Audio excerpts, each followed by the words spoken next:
Thank you, Marla. That was beautiful. It was very peaceful. Very, very peaceful. Well, welcome to everyone this morning. We're so glad to see all of you who are here with us, those of you online, and each and every person that may watch this at a later date. We're just so thankful that you're here and ready to worship with us. Are there any announcements this morning? Janae, right behind you.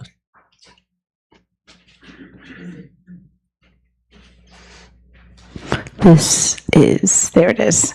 This is Krista Pennington. I just want to invite you to July 8th, Wednesday night. We're going to have games in the fellowship hall. So I know that feels like a long time from now, but it's actually closer than you think. So yeah, we'd love to have you.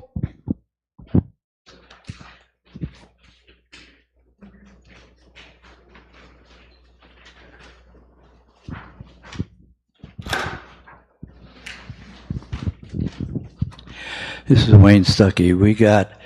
I got a call yesterday that I'm going to have some help come up from Central Kansas.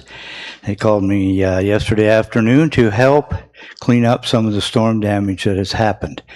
And so it is truly in a very unorganized stage at this point, but I wanted to let everybody know and invite everybody who wanted to come and help to let me know if you can do that. We're going to be working Monday, Tuesday, and Wednesday.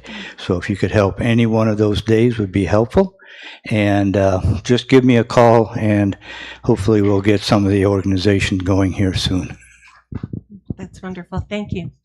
Anyone else or any visitors? I don't see any unfamiliar faces. If you are a visitor, though, online, please do drop your name in the chat so we can recognize you. Other announcements? Okay, then please, if you would stand with me for the call to worship.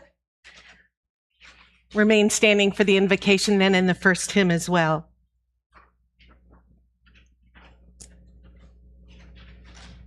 In the beginning, when God had created the heavens and the earth, the oceans and the mountains, the animals and the plants, he decided to make humans in his own image.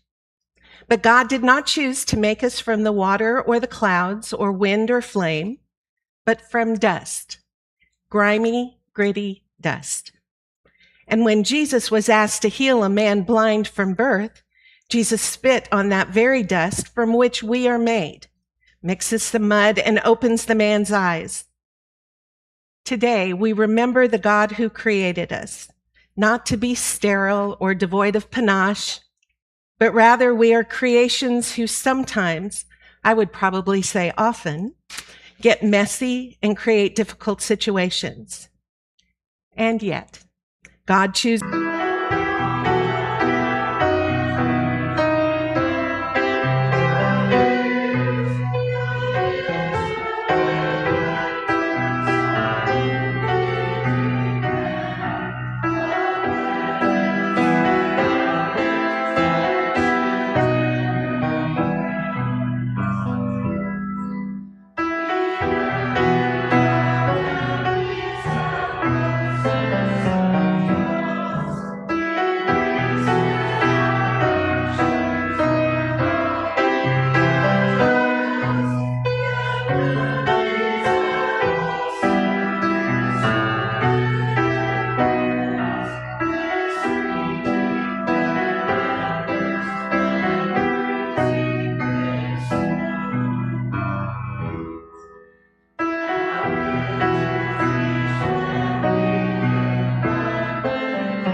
think is taking something that someone might owe you and saying that that is no longer owed. So this person said they were going to do this and that didn't happen, but that's okay. We're going to just write that off or move on. That sounds simple enough to start, but as we talk about forgiveness, what does it mean to forgive others? Is forgiveness something that God offers alone? Is forgiveness something that we too offer? What does it mean if God offers forgiveness to someone but we don't?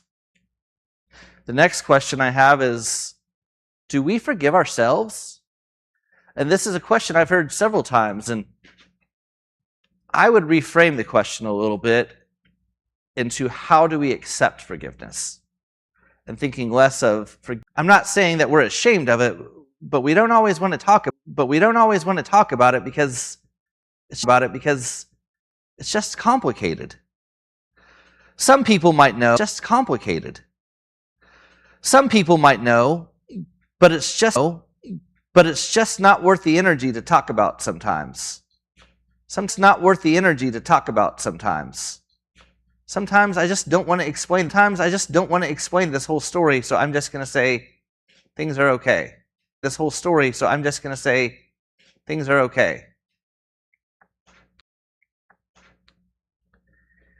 And then I ask the question, is God at work in those situations? Hunter type guy, and the other is the guy those situations. Hunter type guy, and the other is the guy that likes to stay inside and cook, and Jacob, who becomes Israel, is the one that likes to stay inside, and he concocts a deception to steal his brother's birthright. And he does so. And later Esau and Jacob meet and reconcile to some degree, but there's a long history of deception and anger and meanness. And this Jacob is the one who is Joseph's dad. So we see if Joseph is looking to his family line of who was a good role model of what it means to be a person of integrity and a person of honesty. We don't see a lot of good examples. We see a lot of people that have broken stories.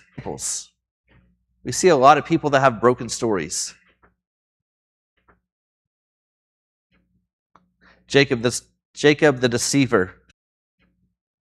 Jacob the deceiver steals his brother's birthright. He tries to marry Rachel, but he himself is deceived and marries Leah by his deception. So then he decides he's going to marry Rachel as well, but he also takes Bilhah and Zilpah, who are called their concubines as his partners as well. So Jacob ends up with 4 women in his family. And this is the family that Joseph is born into. Aaron, if you can, this would be a good time to bring up the sermon diagram. So on the sermon diagram, we see that, like many of the stories in here, there's trouble with conception. Isaac marries Leah, and they have 6 kids.